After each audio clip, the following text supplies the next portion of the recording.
Армысыздар қазақ елі.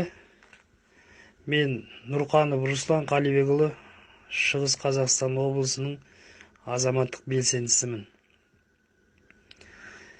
Менің айтайын дегенім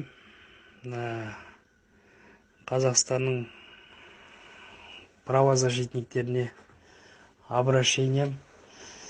Қазақ халқына мені кеше 22-сі күні осы февраль айында 2020 жылы түскі сағат 1:30 кезінде мені полиция қызметкерлеріміз деді, бірақ бәрі гражданский киімде, 4-5 жабылып, мені мәшінге отырғызып, Согра деген қаланың шетінде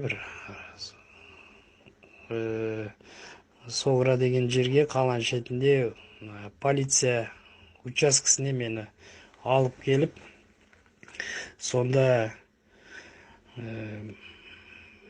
Біржан Бауыржанұлы деген следователь тергеді.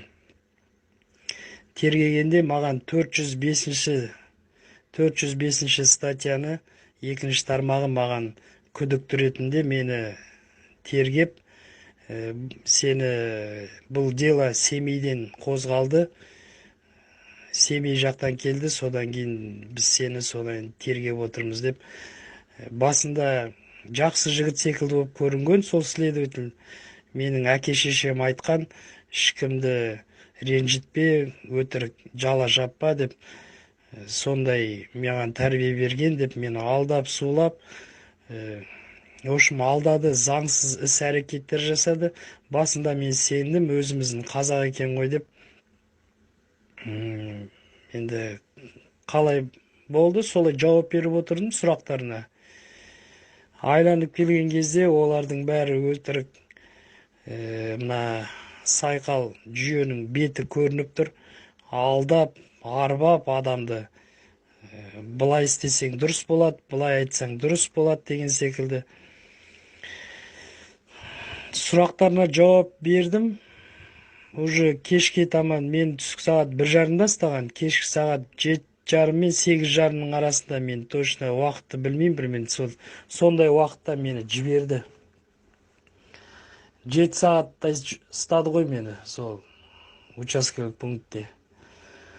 Айтайын дегенім, телефонымды да алып қалды, алдап сулап.